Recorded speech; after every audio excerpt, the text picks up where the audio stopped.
எல்லாரும் எப்படி இருக்கீங்க? எல்லாரும் காலையில காஃபி டீ எல்லாம் குடிச்சாச்சா?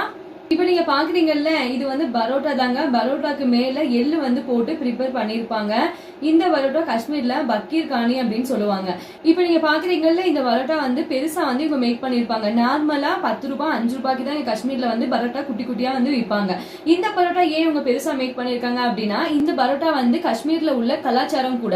இங்க யாருக்காவது கல்யாணம் ஆகுதுன்னு வாங்கல, கல்யாணம் ஆகுற பொண்ணோ இல்ல மாப்பிள்ளையோ இவங்க வீட்டுல இருந்து பண்ணக்கூடிய பரோட்டா தான் இந்த பெரிய பரோட்டா. நார்மலா நம்ம காலையில வந்து பேக்கரி அதாவது பிரெட் ஷாப்ல வந்து வாங்குற பரோட்டா வந்து 5 ரூபாய் 10 ரூபாய் அந்த மாதிரி தான் வந்து இங்க விற்பாங்க. இந்த பரோட்டா மட்டும் நல்ல பெருசா இருக்கும். ஏன் அப்படின்னா காஷ்மீர்ல யாருக்காவது கல்யாணம் ஆகுதுன்னு வைக்கல, பெண் வீட்டுல இருந்து மாப்பிள்ளை வீட்டுக்கு கொடுத்து விடுறதுக்காக இந்த மாதிரி பெரிய பரோட்டா வந்து மேக் பண்ணுவாங்க. இந்த பரோட்டா இவங்க வந்து 1000 பரோட்டா 2000 பரோட்டா அந்த அளவு கூட சில பேர் வீட்டுல இருந்து பெரிய அவங்க வசதிக்கு ஏற்ப வந்து மேக் பண்ணி பொண்ணு வீட்டுல இருந்து மாப்பிள்ளை வீட்டுக்கு வந்து கொடுத்து விடுவாங்க. அதுக்காக தான் இவ்வளவு பெரிய பரோட்டாங்க. இந்த பரோட்டால நம்ம எப்போ நம்ம ஊர்ல வந்து செய்யறது. இதுல வந்து இவங்க என்ன சேர்ப்பாங்க அப்படின்னா முட்டை சேர்ப்பாங்க, அது கூட பட்டர் சேர்ப்பாங்க, மேல வந்து எள்ளு வந்து சேர்ப்பாங்க. எள்ளு வந்து சேர்த்து நல்லா சாஃப்டா இருக்குங்க இந்த பரோட்டா. இங்க பாருங்களேன், இங்க பாருங்களேன், நம்ம லேசா இன்னும் சில பேர் என்ன செய்வாங்க அப்படின்னா, நம்ம ஊர்ல நம்ம ரவை கேசரின்னு சொல்லுவோம்ல, ரவை கேசரிய வந்து இவங்க என்ன செய்வாங்கன்னா இந்த பரோட்டா கூட வச்சு இதை ஒரு ரோல் மாதிரி சுத்தி அந்த மாதிரி வந்து சாப்பிடுவாங்க. சரி, இந்த பரோட்டா எனக்கு எப்படி கிடைச்சிச்சுன்னா, நாங்க இருக்கோம்ல புல்வாமா வில்லேஜ், என்னோட வீட்டுக்கு பக்கத்துல ஒரு ஆண்டி வந்து இருக்காங்க. அந்த ஆண்டியோட பையனுக்கு இப்போ ஒரு 20 நாளைக்கு முன்னாடி கல்யாணம் முடிஞ்சிருந்துச்சு. அவங்க வீட்டு மருமக அம்மா வீட்டுக்கு வந்து மறுவீடு போயிருக்காங்க. போயிட்டு அந்த பொண்ணு வந்து நேத்து வந்திருக்காங்க.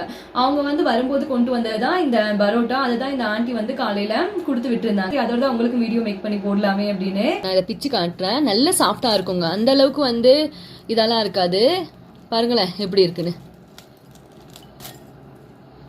இப்படிதாங்க இருக்கும், நல்ல லேயரா நல்ல சாஃப்டா இருக்கும். இந்த பரோட்டா வந்து தனியா நம்ம வாங்கினா எவ்வளவு ரூபாய் அப்படின்னு எனக்கு சரியா தெரியலங்க. ஏன்னா நான் இது வரைக்கும் வாங்கினது இல்லை இவ்வளவு பெரிய பரோட்டா. இருக்க வில்லேஜ்ல ஒரு பிரெட் ஷாப் வந்து இருக்கு. அந்த பிரெட் ஷாப்ல நாங்க வாங்குற பரோட்டா வந்து 5 ரூபாய் 10 ரூபாய் அந்த மாதிரி தான் இருக்கும். அதனால இவ்வளவு பெரிய பரோட்டா வந்து நாங்க இது வரைக்கும் வாங்கினது இல்லை. பாருங்களேன் எவ்வளவு சாஃப்டா இருக்கு அப்படின்னு. நல்ல லேயரா இருக்கும். இங்க பாருங்க,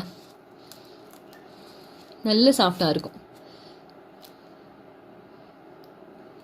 அதே மாதிரிங்க இந்த பரோட்டா வந்து இவங்க மேக் பண்ணும்போது இந்த பரோட்டால எந்த விதமான ஆயிலுமே இவங்க சேர்க்க மாட்டாங்க. இங்க பாருங்களேன் எப்படி இருக்குன்னு. பட்டர் வந்து சேர்ப்பாங்க, அது கூட முட்டை சேர்க்கிறவங்க சேர்ப்பாங்க, முட்டை சேர்க்காதவங்களும் இருக்காங்க. ஆனா மேல வந்து இவங்க சேர்க்கிறது எள்ளு. இங்க பாத்தீங்களா, வெள்ளை எள்ளு இருக்கு பாத்தீங்களா, இது நல்லா இருக்கும் சாப்பிடும்போது. உள்ள வச்சிடலாம் மூடி. தேங்க்ஸ் ஃபார் வாட்சிங்.